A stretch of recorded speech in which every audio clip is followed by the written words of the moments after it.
You're now listening to Sound Talent Media. Check out more shows at soundtalentmedia.com.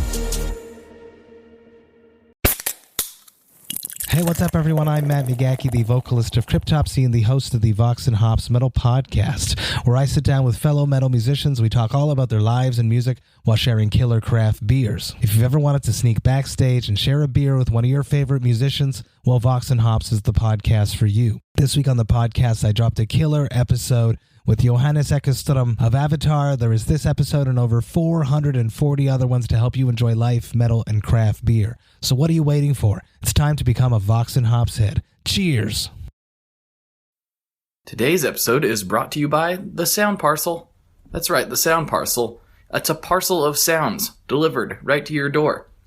The Sound Parcel is a really cool and unique gear rental service where you get to try out all kinds of vintage and rare effects and different things that you may not be able to get your hands on normally. Maybe you want to try a Montreal Assembly Count to 5 like I did, or maybe there's a certain era Big Muff, or maybe there's something special you wanted that you want for us, just a project that you don't need to have on hand forever. It's a great way to get your hands on it for a little bit. It's a really nice, simple system that Dave set up over there. So check it out at thesoundparcel.co, and if you enter the promo code TONEMOB, all one word, I hear you'll save yourself a few bucks. So try out the Sound Parcel, thesoundparcel.co, that's promo code TONEMOB, and have a parcel of sounds delivered just for you. Today's podcast is also brought to you by Sinusoid. That's right, Sinusoid custom guitar cables. Those boys over there, I can't say enough good things about them. They just sent me some more patch cables. Yeah, the sliver. Let's talk about the sliver for a minute. There's something that's been glossed over in all of the sliver info that's out there. So yes, they are tiny, and yes, they are half soldered. And that is awesome, but something that we're leaving out, the fact that they are crimped in the way that they're designed, they actually provide a strain relief on your cable on a little tiny plug, and that's something that I've not seen in any other plug that's even approaching how small these are. So yes, you get a super durable product that's super compact so you can fit more pedals on your board, which is what you really need. So go check out Sinusoid at sinusoid.com, and yes, tell them I said hi.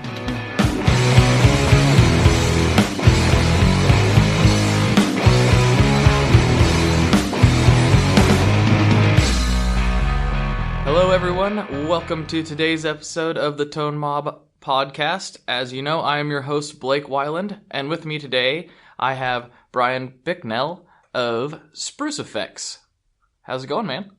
Good, how are you doing? I am rather splendid, recording with you on this rainy Portland St. Patrick's Day. Oh my gosh, it's like 75 degrees and sunny down here, so... Well, isn't it always 75 degrees and sunny down there? I guess you could say that, but lately we have gotten a bit of rain. I'm sure you've noticed that California has had a fair amount of rain, and because of that, we've basically crumbled as a state, and everything's kind of devolved into chaos. So. Oh yeah, when I was down at NAMM, it was like record rainfall. It was insane. Yeah. Like roads can't handle it here, so they literally just disappear.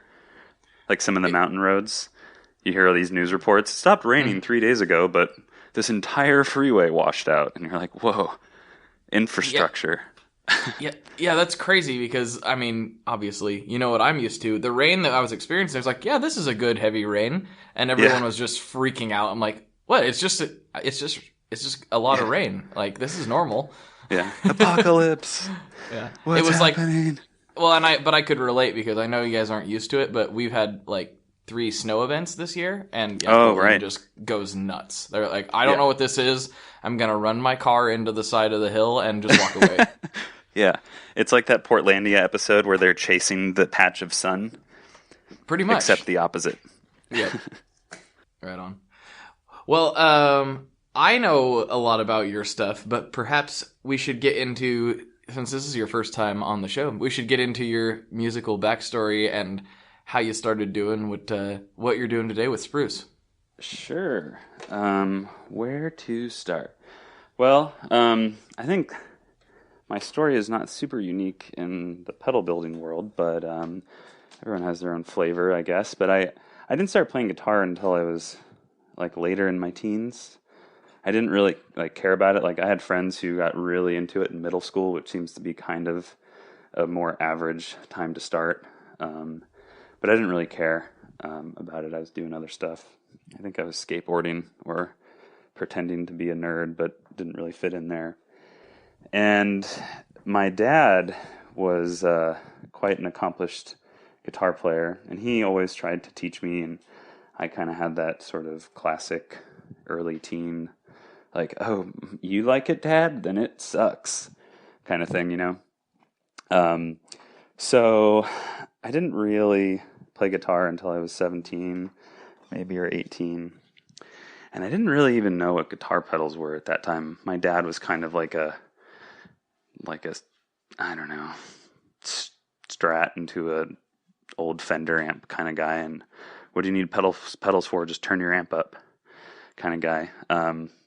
And so I was never really exposed to pedals.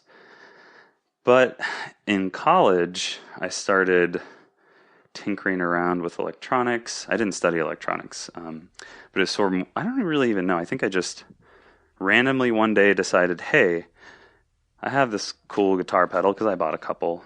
I wonder what makes them tick. And so, you know, I opened it up. Do you remember what they were?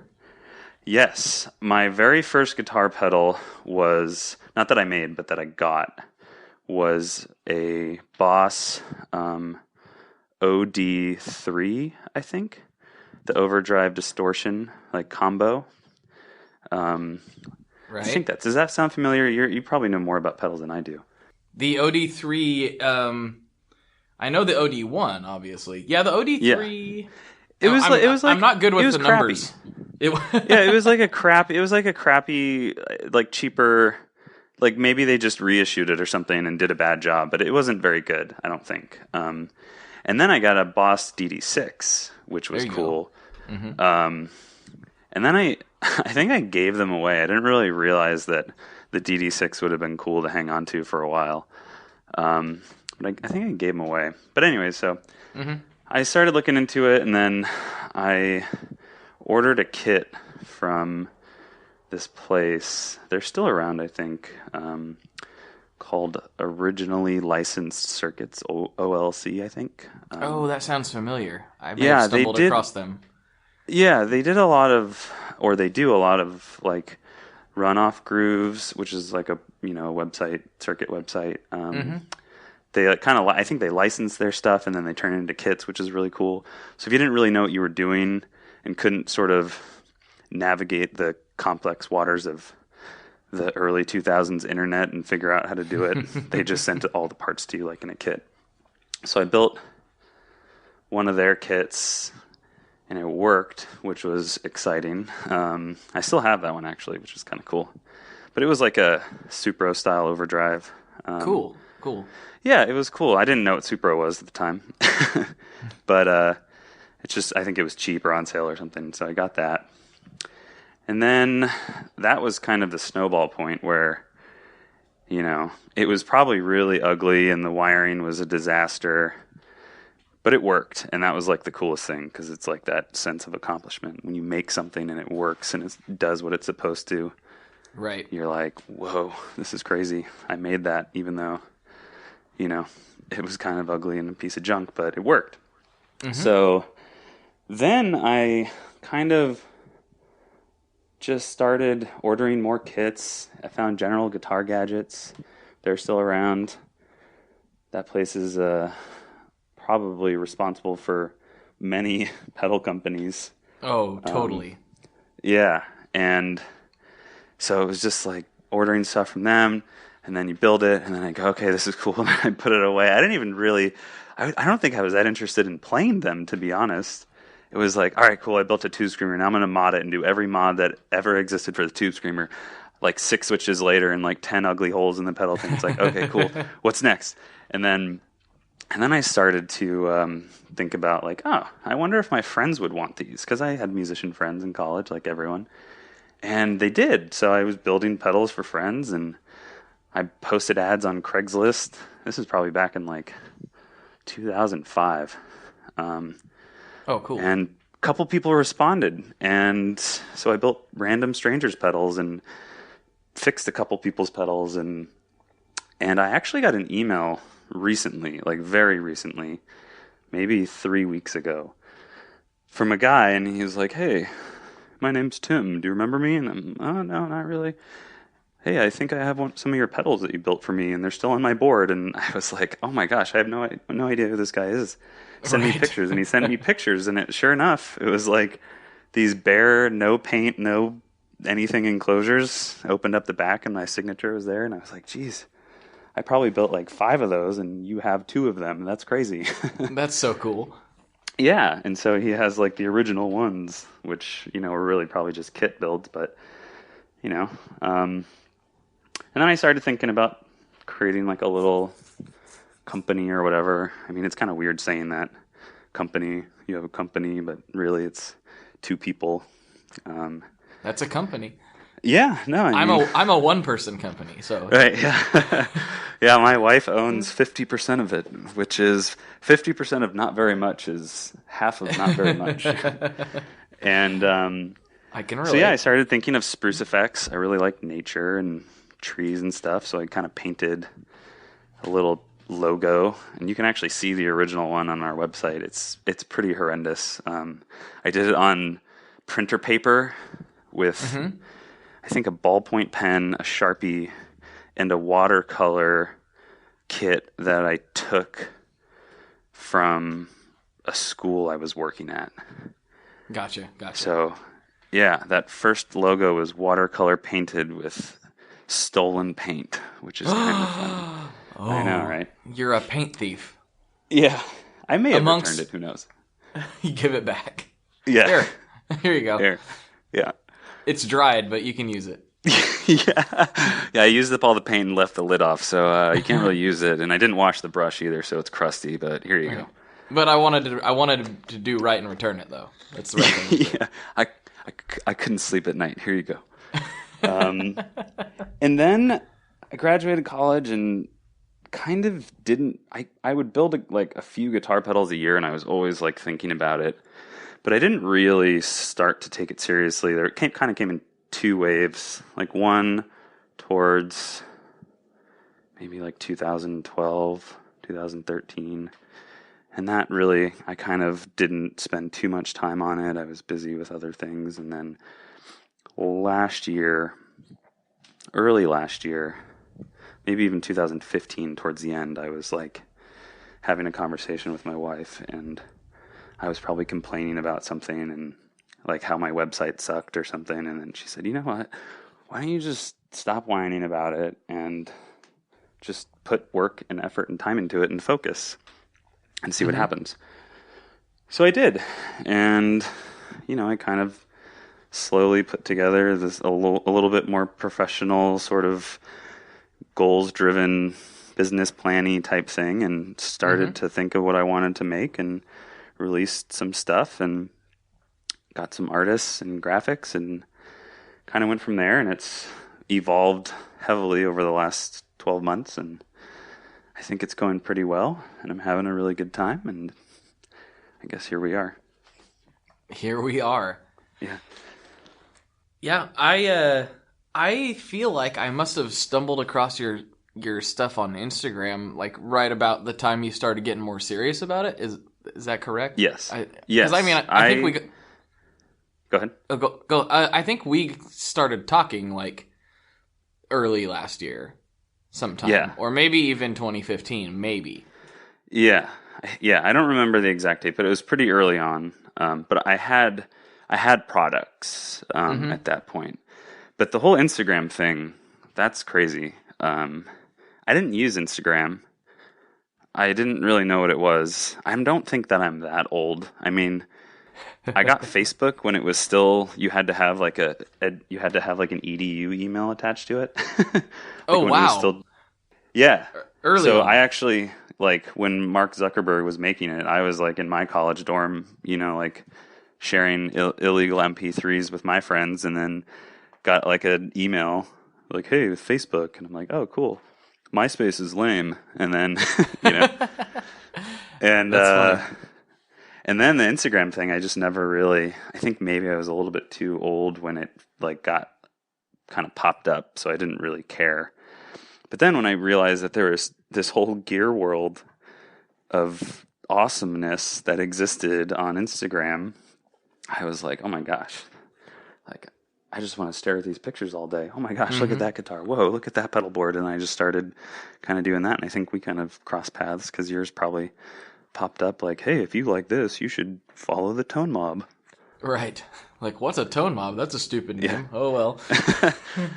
Mobs of tone? I guess that makes sense. I guess yeah. I remember I was sitting down, like, so it's kind of funny because I was a little bit weird in that I didn't have any social media, and I didn't have Facebook, I didn't have anything, and I started on Instagram as like a point of, I get this, like I didn't have a personal one, but I understand, like if I want to go look at pictures of guitars, and there's this treasure trove of pictures of guitars and pedals and amps and everything, well, this just, of course this would be an enjoyable app to use. And I started going through it, and it was kind of intentional for me. It was like, instead of wasting my time, you know, looking at random forums and just kind of doing whatever, I should try to like help people and provide entertaining stuff and share things and like actually be useful on the internet instead of wasting my time. So yeah.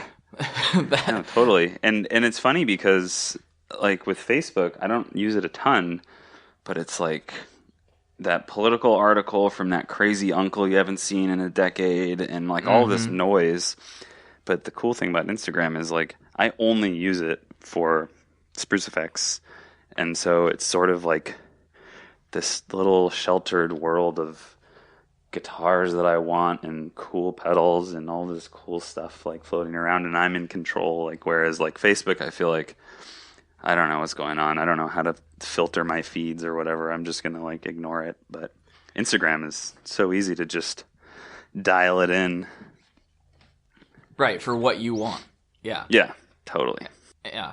And I've kind of like, I was on Instagram for like probably almost a year before I even signed up for Facebook. And the only reason I signed up for Facebook was to try to take the concept I was developing on Instagram and, you know, do it on Facebook as well. And I, you know, come to realize that this wasn't a new thing. I was just late to the game with everything. Like people had been doing that for a long time. But yeah, I've got my thing, both of those fairly dialed in to where it's pretty much all guitar all the time. So I'm pleased. I gotta get better with the Facebook thing. I think my mom would be mad if like I like hid her stories or whatever. So maybe I should just stick to the Instagram and let my mom send me cat gifs on Facebook or whatever. That might be for the best. You don't want to make mom mad. I pretty much, I don't know, I bet you are very much the same way. If you do anything gear related on Facebook, I tend to see you pretty much just in groups, and that's the only place that I go to, honestly. Yeah, I repost all my content on Facebook and Twitter because that's easy, and I just figured some people just might not be on Instagram. Why not reach out to them? That's cool too. And then the groups thing is cool. I don't participate a ton, but I do have all my groups on notifications, so I do like to see what's happening in you know 60 Cycle Hum or Gear Talk, or even the private secret ones are fun too. The private secret ones are the best. Oh. Yeah. Yeah, keep out the riffraff. That's right. Well, that brings up an interesting concept. It's not really related to anything that you are doing, but I've seen some guys say that they pretty much only participate in closed groups, which there's obviously, you know, the difference between like open groups is like your mom can see when you posted in an open group, right? Yes. And so these same guys are like, I only participate in closed groups so that my family and friends aren't getting notified every time I give my opinion on that flavor of pickup. And I didn't even think about that, but mine's always been closed, not private or not secret, but closed. Right. And I didn't really even think about that being a side benefit of you're not annoying your family with your guitar stuff. Yeah, that's a good point. So moral of the story, takeaway for me is I got to spend more time figuring out how to make Facebook work for me like Instagram does. So yeah, or just stop. Because I'm just going to delete my account. I'm going to rage quit my account, and then I'm going to open it back up a week later and re-friend request everyone and be like, dude, didn't you delete your account? Weren't you mad? Like, I'm just kidding. Weren't you mad at the new privacy policy? I was just mad at Uncle Rick. Yeah. He went on a drunken rant again, and I just couldn't handle it. He called me a snowflake, and I didn't know how to handle it. Yeah. I just deleted it. Oh, yeah. Uncle Rick, you silly man. Yeah. So anyway, let's stop talking about Uncle Rick. He's bothering me. Let's talk about your your pedals, and maybe Uncle Rick can come up again later. Sure. So what was the first actual Spruce product? Let's see. The first one was the growth ring boost. So that was kind of like, it's a super simple pedal. It's a germanium boost pedal. It's got a more usable tonal range knob thingy. And I had been playing with germanium a little bit, and I'm not quite sure what it is. I don't know if I have a compelling argument in terms of technical terms. There are tons of fun arguments happening all over the internet and have been for 2 decades about this, but I just like it, and I'm fine with just saying that I like it. And there's a whole component of sourcing parts from strange former Soviet countries and getting this package in the mail and being excited about pulling it out and throwing it on your breadboard or testing them and seeing if they've got these magical things that you might be able to suck some tone from. But yeah, the boost was the first one. Then I did the lichen fuzz, which is no longer in its own form. But that's sort of like a germanium fuzz face style pedal. But I combined the two in the lichen fuzz overgrowth. Notice the naming fun there. I spent a lot of time on those names, even though they're kind of corny. I like them. Oh, good. I'm looking at that very pedal right now. I'm holding it in my hand for no reason, but I am holding it in my hand. Do you feel magical germanium goodness swelling around your palm? Yeah, I feel like there's definitely some solid communist energy, you know. Yes. Yeah. Just coming through this thing right now. Right. Yeah. They still have they keep tabs on all their old stuff. You got to, you know. So Putin's like looking at me through these LEDs. Is that what you're telling me? Yeah, essentially, yeah. They're little mini like 1960s spy cameras that you could order out of the back of a magazine. So. Oh man. Hi Vlad. How you doing? It's an upcharge though. There's a secret part on my page. It's an upcharge. It costs a little bit more than normal LEDs. So. Well, that's worth it. Yeah, that's definitely worth it. Yeah, but you got them. Thanks, Brian. Yeah. Wow, that was, I don't know. I liked it though. Anyway, so after that, what came next, and all that jazz. Yeah. So yeah, those were the first two. I had a prototype before those two that I never got around to making. I'm not sure why, but it was a silicon germanium hybrid of both of those effects. And it was difficult to get sounding right all the time. And so I wanted to keep things simple, so I kind of shelved that. Maybe I'll pull it out at some point. Gotcha. But, yeah. But those are the first ones. Those are the first babies. The first. Yeah. So tell me about more about the saltwater, because that's the one you sent. You know, we talked. You're like, which ones do you want to try? Yeah. I'm like, I don't know. I like fuzz, and you're like, yeah. Okay, here's a fuzz, and I just really fell hard for that particular pedal, and I don't know. I can't ever put my finger on why, but the term I keep telling everybody is it's just musical, and I know how generic and dumb that is, but it makes me want to play more and not turn it off. Good. Right. That's good. Yeah, no, that one came shortly after the other ones.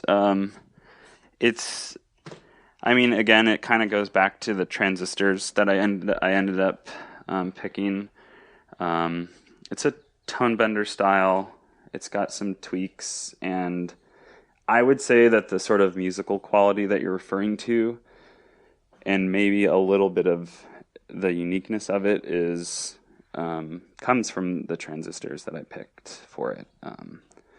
And they're going to make a difference up into a point, but I tried originally like some of the sort of highly sought after devices that are typical in those old tone bender style boxes. And it wasn't that I didn't like them. I think they're awesome, and there are some tone bender builders out there that are far more experts in that realm than I am. But I kind of stumbled upon this combination. There are 3 transistors in it. And I just really liked it, and I liked how I biased it, and I kind of just tried to replicate that. I think eventually I'll probably run out of those, but it'll be fun until, yeah, I know, right? But that's just kind of the name of the game. Some of them are getting harder to find, but I have thousands of them sitting around in bags that need to be sorted, and so I probably won't ever run out. But if I do, I'm sorry.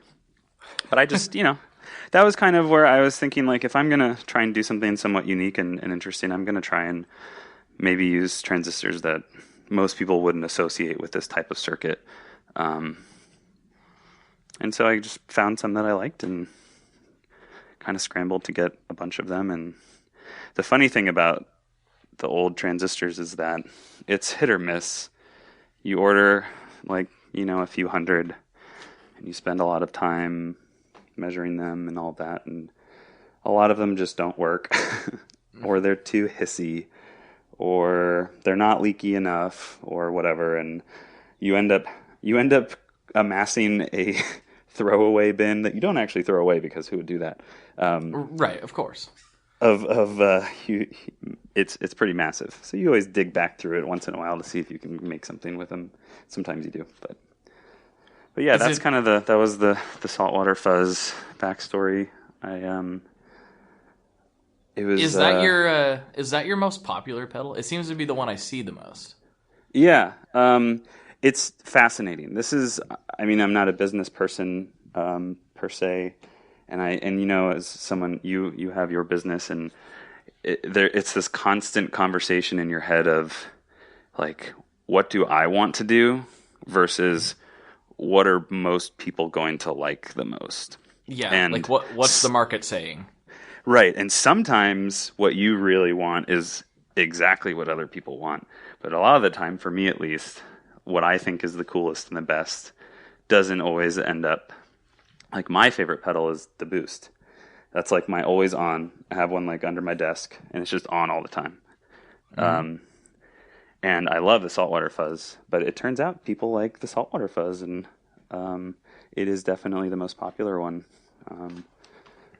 I know Sarah Lipstate uses one in Noveller, and she's had a lot of... That can't hurt. No, of course not. She's she's a pedal nerd of pedal nerds. I'm sure you know this, and I'm sure your listeners know this, but so it's cool that it's not just like on someone's rack and like it's some huge touring band and they use it for like half a song and no one knows what's back there. It's like she's constantly talking about pedals and new stuff, and it's been really great working with her. And she liked it, and so I'm really happy that she did. So kind of worked out, but yeah.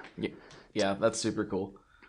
I mean, I'm not doing like what she's doing and touring around and playing for people like a real actual musician would. I just make racket out in my barn and tell people I think things are cool. But I feel like I'm a super pedal nerd myself, and for some reason that one stuck out. I don't know why. I haven't figured it out.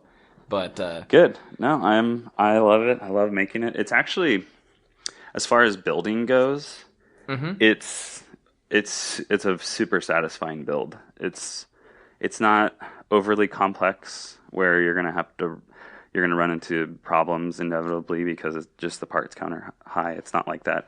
But it's also complicated enough to where there's sort of, I guess you could say, some aspect of art form when you're putting it together.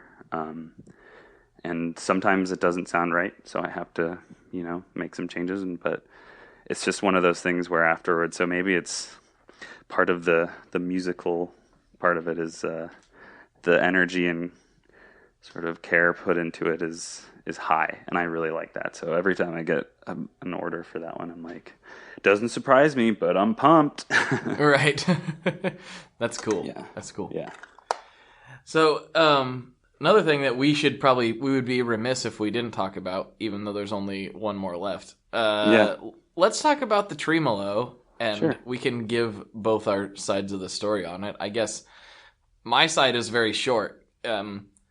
As a lot of people know, there's been several Tone Mob projects, and there's more coming down the pipeline. Sure. And where I work with a builder, and we kind of come out with something. This was the one that I had the least input on. Interesting.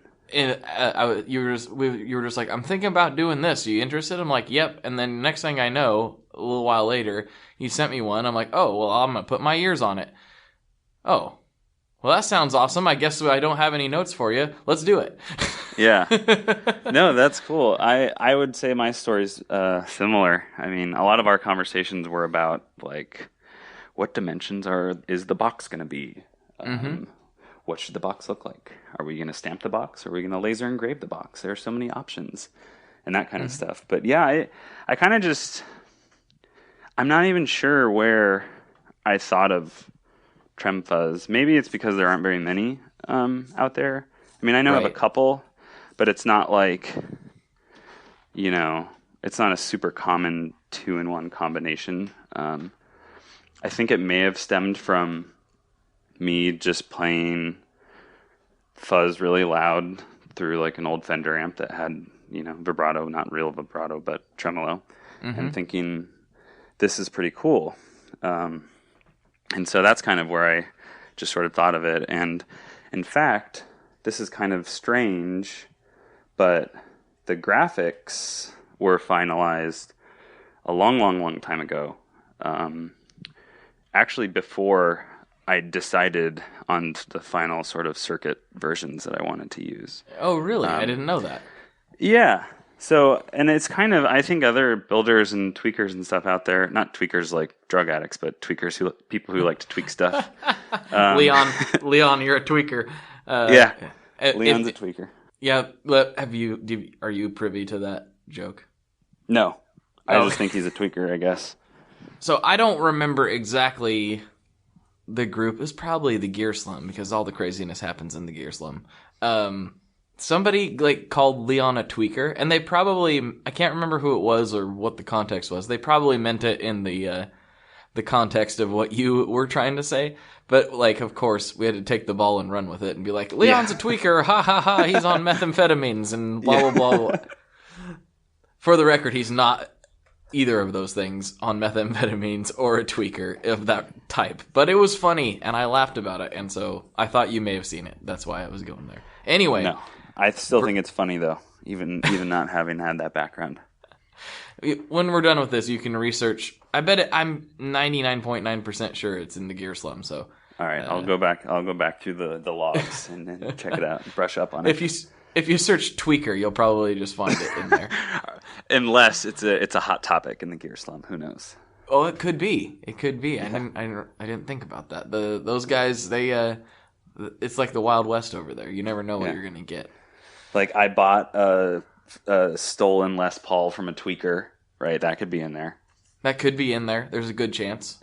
There's a really solid good chance that someone bought something from a tweaker, and they talked about it in the Gear Slum, because I mean, it's what it is, man. Yeah, it's a slum. Anyway, the graphic. So let's talk about methamphetamines and how it relates to the graphics on the tremolo. Of course. So, a little chemistry background here on the tremolo. Just kidding. But yeah, so the graphics, I worked with an artist. So a little background. I changed the graphics up kind of or mid last year on our sort of line of 4 or so pedals. And that was slightly after the tremolo fuzz graphics got finalized. But I kind of just, wanted to change things up and whatever. So I designed all that stuff on my own. But for the tremolo, we had an outside artist help us. Nick over at Equal 7, I believe, is his design company. Oh, yes, he is awesome. Yeah, he's great. He's done lots of really cool stuff. Super nice guy. I've never really worked with an artist in a professional capacity. I'd always been through trades and friends and things. Mm-hmm. And top-notch experience. It was great. He really sort of took my ideas and encouraged my feedback, which I was afraid of. Just like, here's the fee and here's the graphics. See you later. It was more like, right. Hey, is this cool? And then he made me feel totally comfortable saying, no, move it over a millimeter, and like that kind of stuff. Totally. So it turned out he did the Model 1 too, by the way. So. Oh, really? I did not know that. Yes, he did the graphics for the Model 1, and I had the exact same experience. It was awesome. Yeah. I had some graphics that I was okay with. Yeah. But I was like, these look, no. Yeah. Like this, it's okay, but I didn't want it to be okay. I wanted it to be good. So I went to him, and he back and forth, same thing, just like what you described. And we both got great looking stuff. Mm-hmm. Yeah, it was like it actually ended up being less sort of costly than I thought it would be for a process that involved. I was really impressed. But yeah, I wanted this one to look different, but still sort of maintain some sort of what I feel is an attraction to some of our branding. So it's got like a pretty mellow earth tone color, and the logo has the tree and stuff, and that kind of thing. So I think I'm happy with how it turned out. And so, but yeah, the graphics got done pretty fast, all considering. And then I was working on tremolo and fuzz circuits, and I posted that little video on Instagram the other night, trying to condense basically what we're talking about now into 59 seconds or whatever Instagram allows. Right. And that didn't work, but thanks for anyone who watched. I think we got like 1,000 views, so that's cool. Sorry to waste 1,000 minutes of human beings' lives. But it wasn't a waste. They got to look at your face. Right. Yeah. That was like take number 13, everyone. So I really blew it in the takes before. So that was the best version. That's what you're going to get. That's how we all operate. It's fine. Yeah. Don't worry about it. Yeah. I was never the kind of person, like, I don't know, there are some musicians who go in, right, and take one, bam. All right, later, guys, I'm done. Perfect. But yeah, Not so I just... me. Yeah. Never done anything on take one in my life. But yeah, anyways, my sort of goal was... I thought tremolo and fuzz sound cool, period, and it's not super duper common in one box, so that was kind of cool. But I really was playing with different circuits, and some of them on their own sounded like super cool. I got one trem on the board that was like really super deep, and it was like it was like choppy. It was almost thumpy. And percussive, I guess you could say. And Right. I thought it was Like really that. cool. What's that? I was going to say like that helicopter sound. Yeah, kind of. Yeah, exactly. And Gotcha. so, but then when I put it with some of the fuzzes, there were a couple different ones that I was looking at. I even tried using fuzz circuits that I already had, that I had in other pedals, and I just I wasn't super happy with it. I didn't think the order switch function kind of did it justice. It only sounded good at a couple settings, and then so I guess what we ended up with was version 4 or 5 or something, I don't remember. And I just thought that at a variety of settings, and I think Jay Leonard J did a really good job showing this, both the trem sounds pretty cool and the fuzz sounds pretty cool, and together they sound pretty cool. And I thought that was kind of a good accomplishment, but while also being sort of usable, all at, different settings, I guess. So that was it's harder to get a bad sound out of it, really. I mean, yeah, that's good. I mean, the tone control is like super wide ranging. So I guess if you're playing a Les Paul and you turn the bass all the way up, it's not going to sound very good. But right, that's so that when you're playing a Telecaster, that it does sound good. Right. But exactly. I mean, it's very. It's a really awesome pedal. I really, really like it a lot. I found myself really kind of getting lost on it, or in it, rather. That's good.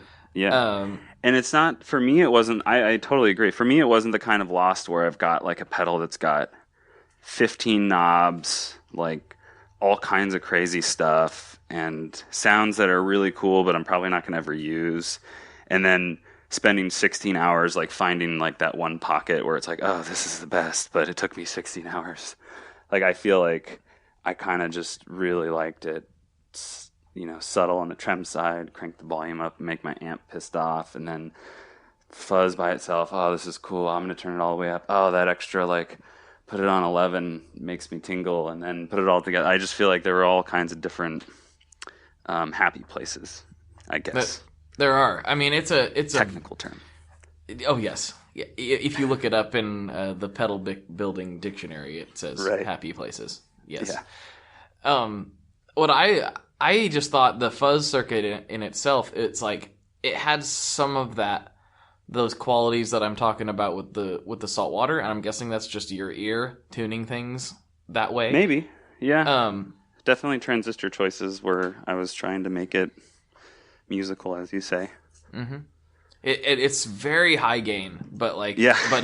but it doesn't. But it's not like I have fuzzes that are high gain that are going to destroy the world, right? In a good way. They're like they're going to tear your head off. This is high gain, but it's like it's going to gently pull your head off. It's not going to rip it off. Right. No, that's a very. I really appreciate that description. That was a great way of describing it, and it's funny because the sort of base of the circuit, it wasn't super high gain. I actually was using some really low gain transistors at the beginning, and it was sounding pretty cool. But I ended up doing a couple pretty common things that pedal people do to squeeze extra juice, I guess you could say. Another technical term. Transistors have juice, and you can squeeze them in a certain way to get more of it out. That's the technical description of how you get gain. I wonder if I can. Can you bottle that juice? You could sell it to others, and like, yeah, this is when you're at 11, right? As a guitar player, you're turned up to 11. That's as high as it possibly goes, as documented, on film. Yes, but you could pour this gain juice onto your amplifier and just get that much more gain. Right. No, exactly. And in fact, this is the only time I recommend mixing liquids and electricity, is if you dip the tip of your guitar cable before plugging it into your guitar in some of this transistor juice, it will then send the extra gain through your guitar cable into your pedal chain, and thus juicing everything in its path. Does that make sense? It totally does. It absolutely. Yeah. I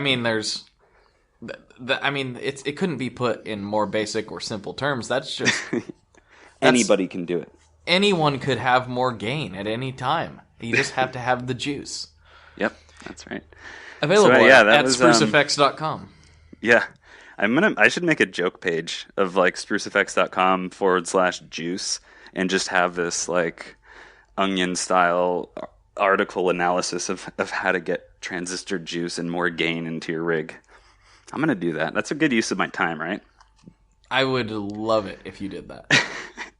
And I would share it in every fashion that I could. Okay. I'm not joking. I just need to drive traffic to my site, so why not do it with a fake page about transistor juice? No, but one of the cool things that was sort of an accidental result that I noticed, like the last, I don't know how many degrees, maybe like, but the last little tick of the bark knob, the gain knob, I guess, for me, it kind of like it changes it. And maybe this is just my rig. I play mostly Telecasters and Fender style amps, but for me, when I've just had it play it like sort of almost cranked, right, and then when I cranked it all the way, it almost sort of, it didn't just sound like more gain. It sounded like something else. And this is where I'm getting super technical here. It was just a little extra something, and I liked it. So I sort of like dropped my soldering iron and said, okay, I'm fine with this. I'm done now. No more resistor value tweaks. No more different transistors. No, just done. This is where it is. This is what it is, and it shall be henceforth. Yes, henceforth. But I really like it. I don't know if I should share this information or not. Maybe I shouldn't. But I'm going to. Well, you can delete it later. I don't delete. I forgot what I was going to say. Oh, yeah, there's a guy that loved the tremolo so much. Oh, Hi, Dustin. Hi, Dustin. Was this the secret thing you weren't sure you should say? Yeah, because like there could be somebody like, we only made 12 and I don't get one. And there's a guy that has 2, but he bought 2. Yeah. You know, that I really that was so validating when you sent me that text, and we've been talking over the last week about, you know, you got to ship this out here and all that. When you told me that, I was like, I don't need verbal or written feedback about this project anymore. The fact that someone whom I've never met or talked to, I think I know of him from pages and stuff, wanted 2, and that's enough for me. Sort of like, there you go. Yeah, I'm pretty sure he owns a saltwater, actually. Oh, cool. Yeah, so Dustin. like, yeah, he's good. He's a solid gent. Let me put it to you. I'll reach out to him and like send him an envelope full of stickers and glitter or something. Yeah, I'm sure he would really like that. Glitter especially. Lots of glitter. No, this guy, Dustin is one of the coolest guys ever. So he sent Leon and I custom windbreakers with our logos on them. Yes. That's how cool he is. Like MacGyver windbreaker, or like, paint a picture here. I'm not sure I understand, but this sounds amazing. Like a lightweight jacket with it's like a light blue, or excuse me, a dark blue lightweight jacket that you might see somebody wearing at like I'm trying to think of where they might be wearing such a esteemed coat. Yacht club? Maybe at a yacht club, perhaps. Where they're not trying to be too casual, but they don't want to be too, they don't want to wear a tuxedo either. So you wear a nice windbreaker, and you go around and you feel good. And every time I put that thing on, I just feel good. Yeah. Wow. Not only do you look good, but that's a very thoughtful gift. I am jealous. He's the man to talk to. I can give you all his contact info, and obviously he's a fan of your work. Great, yeah, I would love to talk to him. I love talking to people. Even I like talking to people who aren't fans of my work, who think my things are terrible. I would still love to talk to you. Who thinks that? I don't know. Somebody, I'm sure. I'll strike them upon. I'll strike them henceforth. Funny story about double pedal buys. Surprisingly, this is not the first time this has happened. And recently, and I don't know if this person will listen to this podcast, maybe they will, but I'm not going to say their name or anything. But I received an email from a gentleman who purchased one of my pedals secondhand through some music store. Someone had traded it in, as gear addicts commonly do. For the next fix. There are a lot of drug addict similarities between gear people and the drug addicts themselves. Do you ever think about that? The behaviors? I can quit anytime I want. I mean, I really can. It's just one more. I don't want to. If I wanted to, I would quit, but I don't want to. So I'm not going to, but if I wanted to, I totally would. Right. Yeah. Or like looking for change in the couch. I just need one more dollar for this Craigslist guy that's coming over. Yeah. Right? Just I mean, one more. Can I borrow $1? It's such a good deal on this Supro. You never see him for this price. Like, we gotta, like, come on, let's jump on this. I'm gonna flip it. I'm gonna flip it. I'm gonna make so much money. Yeah. It'd be stupid not to. It'd be stupid. Right. I don't want to be stupid. I mean, except I don't flip ever. That's the thing. My wife knows that I don't flip, and so she's like, "Yes, okay, whatever. Don't. Can we pay the mortgage? Okay." Yeah, flipping is kind of like money laundering too, if you think about it. It's sort of like if you convince your partner that this is a worthwhile buy, right? I've had instances where it's like, oh, that's really pretty. You should get that. I really like the way that guitar looks, and I'll get it. But then really what I'm thinking, and I hope my wife doesn't listen to this, but she probably will, so I apologize. Really what I'm thinking is I'm going to sell that to someone else for more so I can actually get what I want. Oh. Right? And it never works, of course, right? This is the addict mentality, but yeah. So anyways, back to the multiple pedal buys, if anyone cares. This guy emailed me, and he had bought one of my pedals from a store, and he really, really liked it. And this is no joke. He wanted me to make him 4 more. Well, what? Of the same thing. And okay. It turns out he just really he's got this. I think he's an older guy, and he has this thing where if he finds like a pedal and he's found like 10 pedals that he really likes or whatever, he just gets as many copies as them as possible in case they go out of production, or some of them are harder to find, so he just wants them before the prices go up, or if one breaks and he's playing out, he doesn't want to have to deal with it. And he was this nicest, coolest guy. Talking to him on email, and wanted 4 extra. And I was like, okay, I think I can make that happen. So, funny story. That is very intriguing.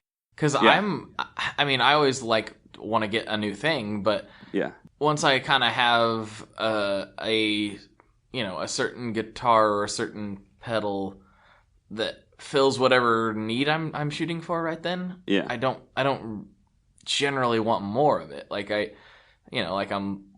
Well, that's not true. I'm looking around a room. You can't use both at once. That's the thing. I mean, you could, but you can't use them both. You don't have 4 arms, right? You can't play through one pedal you really like, for example, through 2 different amps and 2 different guitars at the same time. You can stack them, I guess, but that's different.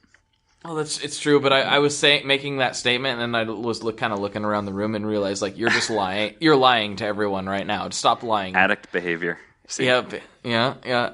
I was like, oh, there's a Les Paul with humbuckers, and there's one over there. Okay, stop talking now. But they totally feel different, right? Oh, 100,000% different. They are, as far as a Les Paul with humbuckers and another Les Paul with humbuckers goes, they couldn't be more different. We're talking about a 2005 Les Paul Special, which was my first electric guitar, which I still love. Wow. And then I can't stop talking about this guitar, but my recently acquired 81 Custom. They're vastly different. Yeah. Well, there's the justification right there. See? You talked yourself out of it. You're okay. You can have 2 of the same thing. Just like an addict. Yeah. I actually wasn't even thinking that on that one. That's funny. Oh boy. You're right. There's one big difference, I should say, that I've noticed, is that I've never, and I could be called out for this, but I've never seen anybody ruin their lives over acquiring gear, and I hope no one ever does, because that would be stupid. Right. That's true. And I can't think of any either. No. I mean, we may have gotten in an argument or 2, but that's the extent of it usually. Sure. Or felt bad. Usually. I don't think anyone's lost their job from buying that third Strat. That would be an interesting thing too, right? Like, come in the office, son. So I know you already owned a Sunburst Strat. Yeah. Alpine Phil White, huh? Yeah, Phil in marketing tells me you bought an Alpine white one this weekend. Our company just can't support this kind of behavior. We got to let you go. Oh my gosh, this is hilarious. This sounds like a great TV show or something, or like an episode of Workaholics or something. That could work. I don't know if you're, yeah. Wow, the things that naturally come up. This is why I love podcasting. Because who knows? Like, did you think that we were going to be talking about drugs this much in this particular episode? No, I have very little experience with the topic firsthand. So I mean, other than the cultural references of like that everyone knows, like meth addicts or tweaker. I mean, we just really got deep into it, though. I feel like people are going to judge me now. This guy knows a lot about addict behavior. This Brian guy, like, is he just like slinging pedals for his heroin addiction? Like, what's going on here? Oh my gosh! See, there you go. Another connection. They keep on coming up. Mm-hmm. Like I know I have a full-time job, but here's this other thing that I do. Why do you do it? Well, for the money. Yeah. The love of pedals. Yeah. I don't know. We're getting real dark here on a lot of levels. Sure, let's brighten it up if you want. Let's brighten it up. Here's a question. We don't have too much time left, but this is a valid question that I don't ask often enough.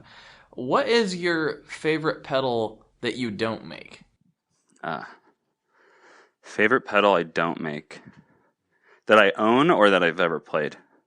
That you've ever played. Let's go that way. Okay.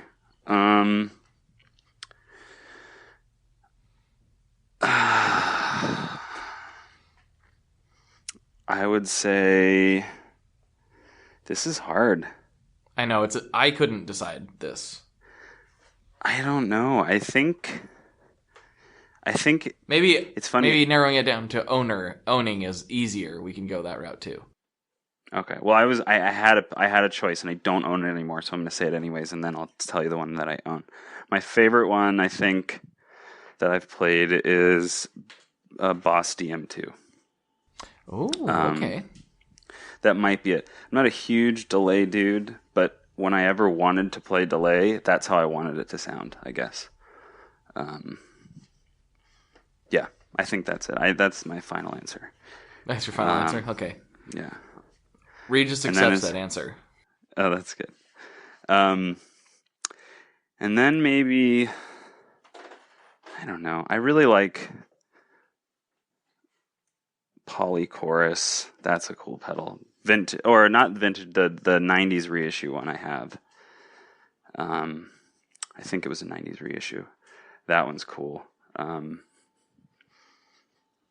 I wish I owned or had played a lot of these like super vintage, super expensive ones. I've only studied them, which is kind of sad.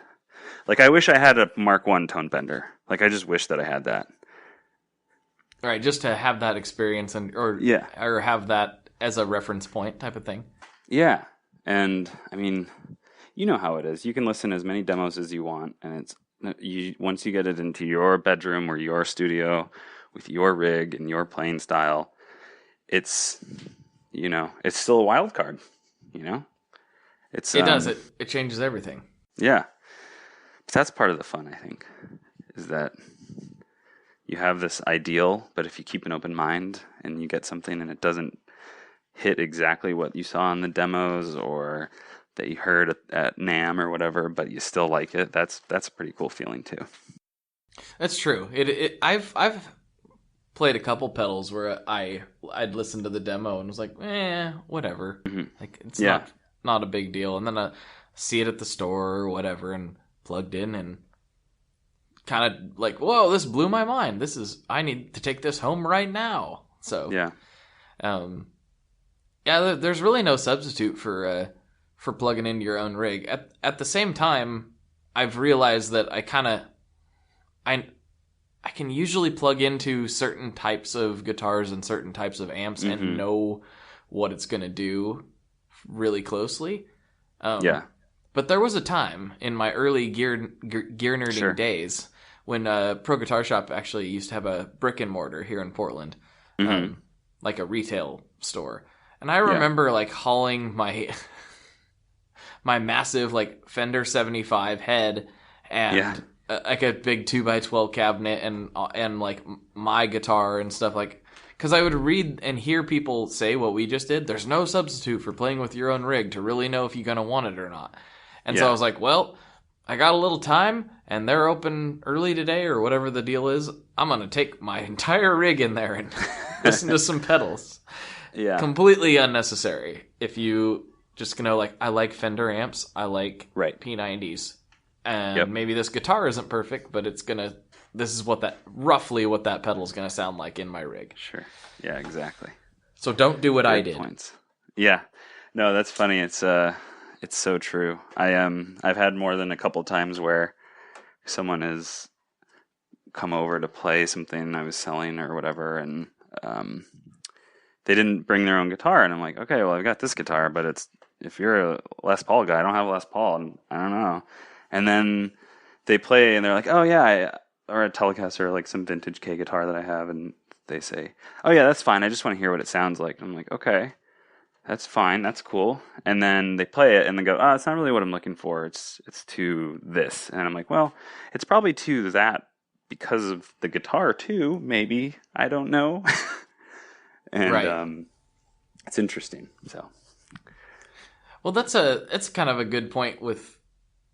or I don't know what I'm trying to say here, but like that's why it's good to, like, even if you think you don't like certain guitars, pick them up at the store and play them.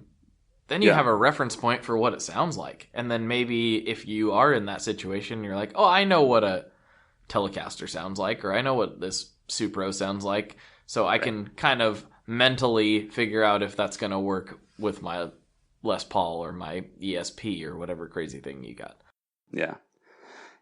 Yeah, crazy thing.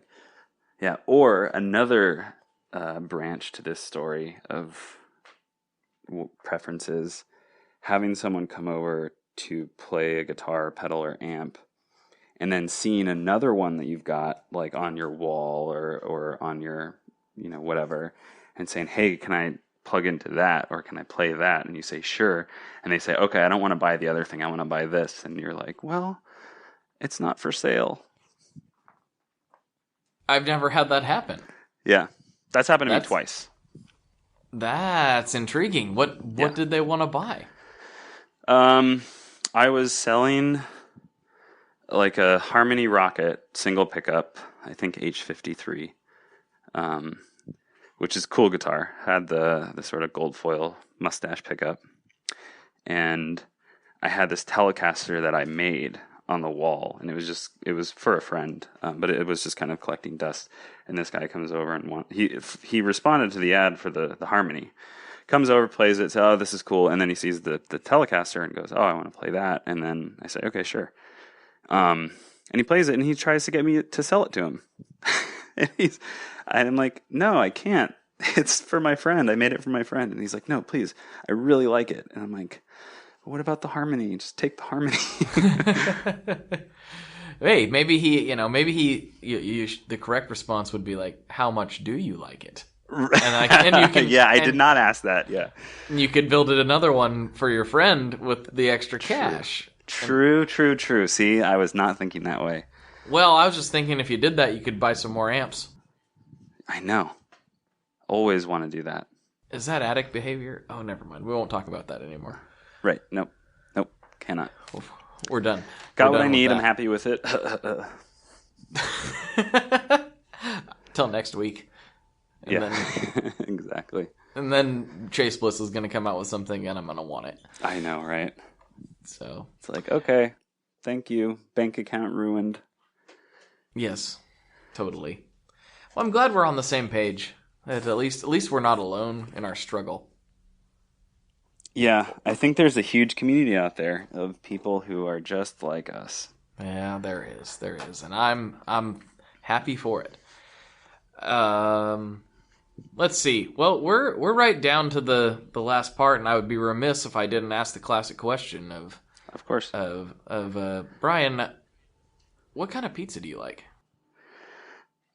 Such a good question. I really like. Wait, toppings or like name of pizzeria? As a whole, yeah. Name a pizzeria, whatever. Like, get specific. Okay. So there's a pizzeria in San Diego called Pizzeria Luigi that opened up when I was in college. That's where I went to college. And that's probably my favorite pizza place. And I like just cheese there, which is, I know, kind of weird, but I just like, it's just the crust is so good and the sauce is so good. I don't want to, mess with it with a bunch of toppings. But I don't think it's weird if you're an East Coast person. I think that's like normal. Yeah. I was born on the East Coast, but I grew up here, so. Okay. I don't know that for a fact. That's just what I've heard. Okay. Cool. That's good to know. So maybe I need to move to New York City or something. Jeez. Cheese pizza all the way. But I really just like sausage and green bell peppers. Ooh, that's just my go-to. The green bell peppers are good. Yeah. My wife hates them. Oh, what? Yeah. She loves black olives, which I hate. So we get half black olives, half green peppers, and then covered in sausage. Well, I like both those things, so I could eat the whole pizza. Exactly. See? The pizza place must hate us. Pizza places hate this one trick, splitting your pizza into two. They hate this one trick. Yeah. That's what I should call the title of this episode. Pizza places hate this one trick. Click here to find out. Right. Or actually, it's one weird trick, right? It's always weird. Oh, that's right. You're right. Yeah. This one weird trick. Yeah. Personal trainers hate this one weird trick. Tax accountants hate this one weird trick. Yeah. It's like, what does a personal trainer hate? Oh, let me read it. Lift weights and run. Oh, that's right. So weird. I never thought about that before. Yeah. Yeah. Tax accountants hate this one trick. Pay your taxes. Get TurboTax. Yeah. Yeah. That's hilarious. Funny. But yeah, that's my pizza. That's my pizza. Yeah. Well, do we have a crust preference? Are we like a thin crust? Are we like a pan? What do we go to here? I like thin crust. I'm not a huge fan of that Chicago style cornmeal or whatever it is. To be honest, I haven't had a ton of it. Maybe only 4 or 5 times. But I like to fold the pizza. I like it thin. I like it kind of floppy, but I also like the crust side to be a little bit crunchy, because the inside always gets a little floppy because it's sort of it's the middle. And thin crust though. Okay, you do sound like you are a. I've never been to New York City, but Leon has, and he told me all about the pizza, and it sounds like you're a New York pizza man. I think maybe I am. I think I have to talk to my wife tonight about this move that's going to happen, apparently. Well, Spruce Effects, now based in NYC. Yeah, no longer California. Maybe you can bunk up with, Tomcat or somebody that's up there. Sure. I'd love to. I'll get Tom. Though, if he shows me where all the good plain cheese pizza places are that are kind of floppy but kind of crispy, thin crust. I think back in the day he worked at a pizza place, so he probably knows all about it. Sweet. I'll forward you his contact. Excellent. This is turning out to be a fruitful conversation. Or a cheeseful. Yeah, who likes fruit on their pizza, weirdo? Terrorists. That wouldn't surprise me. Something weird like that. I don't know. I don't know either. Who knows? Well, Brian, I will give you this. I think we're right there, but let's let you tell everyone where they can find you on the internet. We'll shut this thing down, and I'm gonna go eat some pizza. Cool. I'm eating pizza tonight too, even though I ate pizza last night. But I think it's gonna happen. Actually, I forgot. It's St. Patty's Day. I'm eating shepherd's pie. Oh, I forgot. That's true. I completely forgot. I should have been drinking beer this whole time, and I didn't even realize it. But, we both failed. Yeah. No shepherd's pie, no Guinness, failures. All right. Where you can find me. You can find me at www.spruceeffects.com. You can find me on Instagram I think I'm, with my customers at least, pretty well known for responding to email very quickly. So if you want to do that route, that's fine too. Twitter, same thing. We have a Facebook page. But I'd say, like we talked about at the beginning, Instagram's probably if you want to stay like super up to date and see like what my kitchen floor looks like when I'm snapping random pics, that's probably the best place to do it. If you want official information and sound clips and all in one place, the website's the place to be. And I also should say, this has nothing to do with anything. You have one of the best looking websites ever. Oh, well, thank you. That makes me very happy. I have a very good friend. The person who now has that guitar that I made, that Telecaster, that I could have sold for a fortune to this guy. The person who has that, he designed it with his fiance. It looks phenomenal. So yeah, I was very excited when they said, yeah, we'll do this. Your website sucks. Please let us do this. And I said, thank you. They did a bang up job. Yeah, I clicked on it the other day for no reason, and it was like, I haven't been on this in a while. This is a fantastic looking website. Wow. Yeah. So great. Well, yeah, they're Pops Digital. So if you Google that, they're a little 2-person design outfit, and I'm sure they'd be happy to design your site for you if you like mine. So there you go. Perfect. Well, I guess we'll finally shut this thing down. Thanks for coming on, Brian. Yeah, thanks for having me, Blake. Really had a good time. Thanks. Yep. All right, everybody. For Brian, this is Blake, and good luck and good tones. All right, folks, that's going to do it for this week. Thank you very much for tuning in. As always, it means a lot. There are a ton of other internet buffoons you could be listening to and possibly gaining useful knowledge from, but you decided to waste your hour with yours truly, and that really means a lot. So thanks again. It really is awesome. Don't forget that we have the Facebook group, The Tone Mob, on Facebook, obviously. We're in there, we're talking tone, talking gear, talking just general music stuff. Oh, that's right. I'm not supposed to say tone anymore. I'm supposed to say that we're talking sounds, because I guess tone is lame with certain members of the community. I think you know who you are. You slummy old guitar culture nonsense podcast people. I'm talking about the Gear Slum, if you guys don't know that. The Gear Slum podcast is where you go for all things guitar culture. I'm done. I'm going to stop talking. Apparently, I'm where you go for guitar culture nonsense right now. Yes, I'm having a good time listening to those guys, so if you aren't listening to the Gear Slum, well, you should, because it's silly and fun. And who doesn't like silly fun? Okay, I think that's all I have for this week. I'm just stroking my chin thinking of anything else to say, but I'll just hush up now. Talk to you guys next week. Thanks for tuning in.